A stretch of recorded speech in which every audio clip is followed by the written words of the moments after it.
Aujourd'hui, c'est une grosse journée.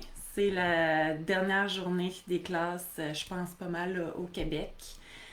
Ça veut dire que c'est la fin de la liberté des parents. C'est comme si on n'était pas habitué. Donc, on va avoir les enfants pour les 2 prochains mois là, à la maison. Alors, je me suis dit, c'est le bon moment pour vous partager mes principaux trucs pour garder l'équilibre en télétravail. Même si vous n'avez pas d'enfants, je pense on va être en télétravail pour encore plusieurs mois, si ce n'est pas des années. Alors, je pense que vous allez sûrement aimer un ou deux de mes 15 meilleurs trucs. Dans le fond, c'est après 10 ans de télétravail que et de pratique que j'ai réussi à développer des belles habitudes pour équilibrer travail, famille. Donc voilà, je vous partage ça. Puis qu'est-ce qui m'a allumé à vouloir en parler aujourd'hui? Ben, c'est certain que c'est le retour, la fin des classes, mais c'est aussi, j'ai vu une étude passé avant-hier, c'est de l'Ordre des conseillers en ressources humaines qui disait que la plupart des employés voudraient conserver le télétravail à temps plein. Donc, à peu près 40% des répondants à cette étude-là. Puis, 25% souhaitaient là, la flexibilité de choisir entre le boulot à la maison ou au bureau. Mais c'était intéressant de voir la perspective des employeurs parce que eux, ils voulaient davantage une solution hybride. Donc, une présence physique minimale tout en conservant le travail à distance quelques jours par semaine. Alors, c'est ce que je pense que pour les prochains mois, prochaines années, ça va ressembler là, à un mélange de télétravail puis de travail physique. Alors, je commence en disant le principal enjeu, c'est vraiment le cellulaire. On reçoit nos appels, on prend nos photos, on a notre application pour la liste d'épicerie. C'est là que les gens communiquent là, via Facebook, Instagram. Donc, c'est vraiment notre outil, peut-être un peu dangereux. Il est toujours à portée de main. On est toujours hyper connecté. Donc, c'est un peu l'enjeu, là, surtout pour les vacances qui s'en viennent, de résister là, à l'envie de consulter tout le temps cet outil-là. Si vous pouvez déconnecter votre courriel de travail de votre téléphone, ça peut être une solution. Mais je ne l'ai pas inclus dans mes solutions parce que pour moi, c'est pas possible. Alors, mon truc numéro un pour équilibrer le travail et la famille et la santé mentale, parce que j'en ai pas parlé, mais c'est un peu pour tout, c'est un peu pour ça qu'on parle de ça aujourd'hui, pour conserver notre santé mentale, physique. Mon truc numéro un, c'est d'essayer d'intégrer, de bouger, pas juste l'activité physique, mais juste de bouger chaque jour.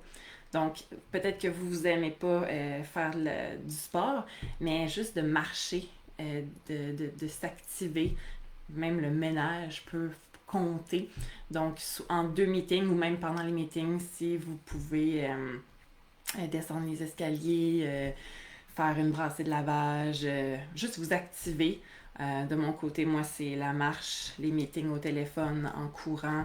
Ça, c'est un de mes trucs. Le truc numéro 2, c'est de prendre vos pauses et votre dîner à l'extérieur de votre espace de travail. Donc, idéalement, même si c'est l'hiver, de sortir dehors, juste d'aller s'oxygéner, respirer l'air frais, ça fait tellement changer le mindset. Libana est d'accord avec moi.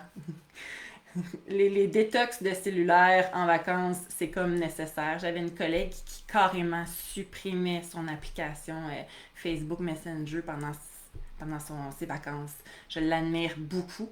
Je serais pas capable de faire ça, mais ça pourrait être un truc à essayer pour vous cet été. On le mérite tellement après un an que notre cerveau a été sollicité. Là. Truc numéro 3, c'est de vous établir un horaire de travail fixe et de s'y tenir. Donc, si votre horaire idéal, là, l'horaire idéal, c'est quand vous êtes productif. Donc, ça peut être de 7h à 14h, de 8h à 16h. Ben, essayez de tout éteindre à 16h. ou de ne pas commencer votre travail à 7h30 un peu plus tôt parce que les enfants sont pas là, je peux commencer. Essayez de vous astreindre à votre horaire.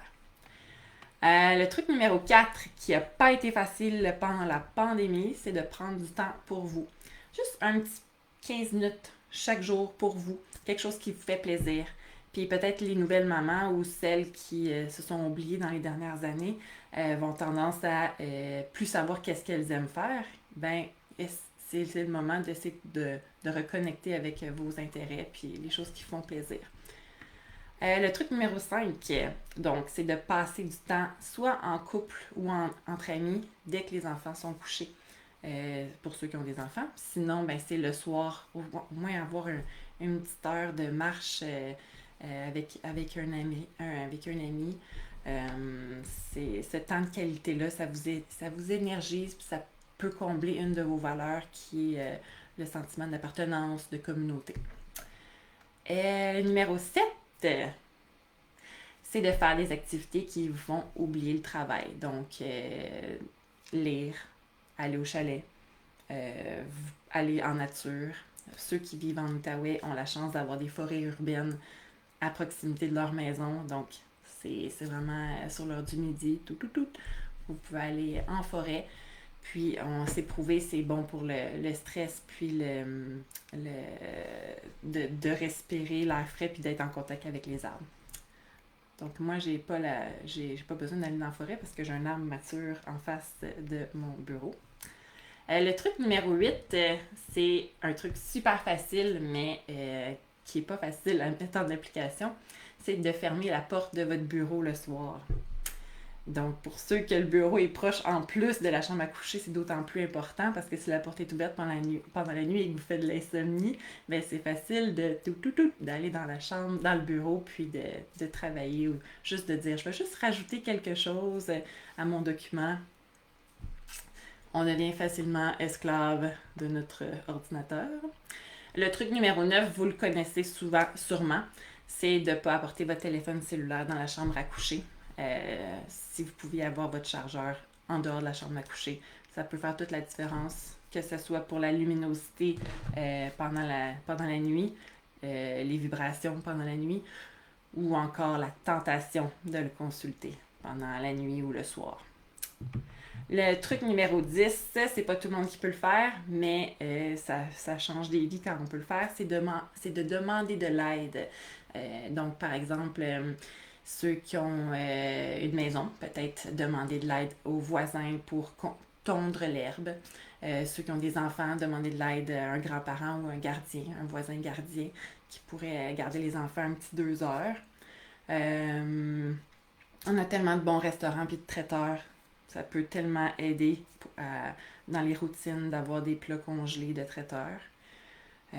Puis l'entretien ménager, il y a tellement de compagnies qui offrent ces services-là, ça peut alléger.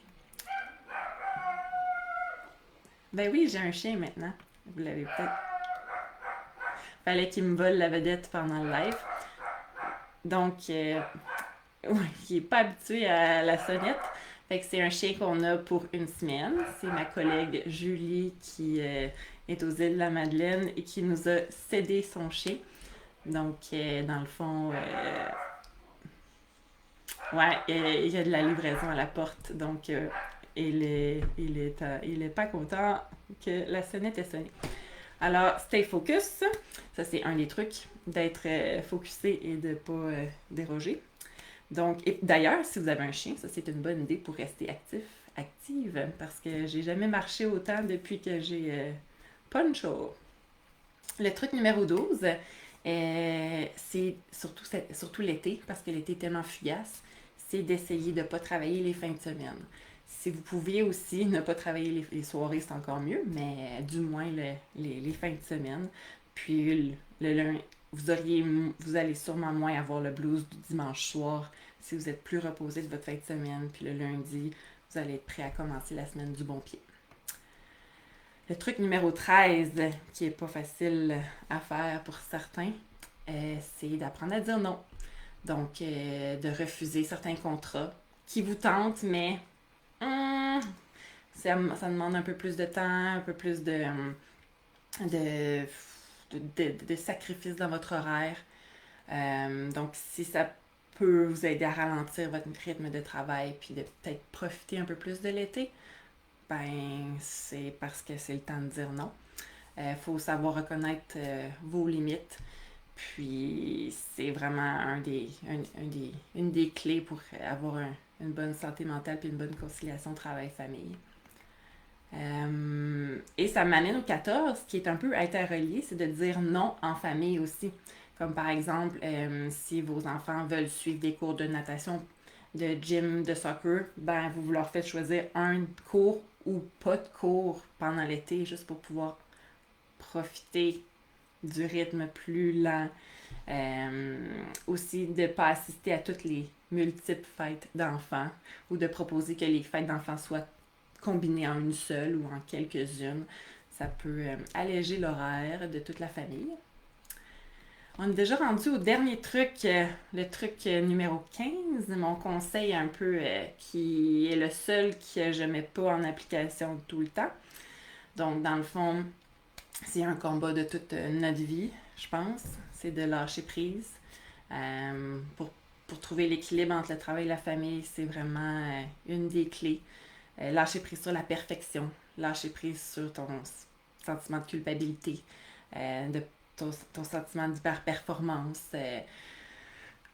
Par exemple, si pendant quelques semaines, les enfants mangent des barres granola achetés, ben c'est pas la fin du monde. Lâcher prise sur s'ils n'ont pas des légumes dans tout leur repas ou leur collation. Donc, c'est vraiment d'établir vos priorités puis de voir que de vous concentrer sur l'essentiel. T'sais, si l'essentiel pour vous cet été, c'est vous, ben c'est ça, vous devez stick to the plan. Vous devez, si c'est votre famille, ben apprenez à lâcher prise puis à dire non sur plein d'autres facettes. Fait que vraiment, essayez de vous respecter parce que finalement, le temps passe vite, même quand on est confiné et en pandémie. Est-ce qu'il y a des trucs que j'ai pas nommés que vous dites, hey, mais non, mais ça, t'as oublié le truc qui fonctionne dans notre famille ou chez moi, dans mon entreprise? Il y a beaucoup de conseils, là, c'est certain, mais je vous partage les 15 que je mets en application, ou presque, depuis les 10 dernières années. Puis avec la pandémie, ben, c'est certain qu'il y a des trucs que j'ai pu moins faire, comme avoir du temps de couple et du gardiennage. C'était dans mes priorités en 2020. Ça va peut-être l'être en 2022. Est-ce qu'il y a des conseils que que vous aimeriez implanter dans votre quotidien? Peut-être un des plus faciles. Il y en a des très faciles. Là, si vous voulez, si vous les avez pas notés, je les ai mis dans mon blog sur mon site web. Fait que vous pourriez, je vais mettre le lien je vais mettre le lien en commentaire. Donc vous pourriez aller les revoir puis vous faire des rappels. Donc voilà, c'était mon live du mercredi. D'habitude, c'est le jeudi, mais demain, c'est congé, hein? Conciliation travail-famille. Je vais être avec ma famille. Alors, bonne Saint-Jean, bonne journée. Puis, sur ce, ben, je mets mon téléphone de côté et je vais aller courir pour garder une bonne santé mentale. À jeudi prochain!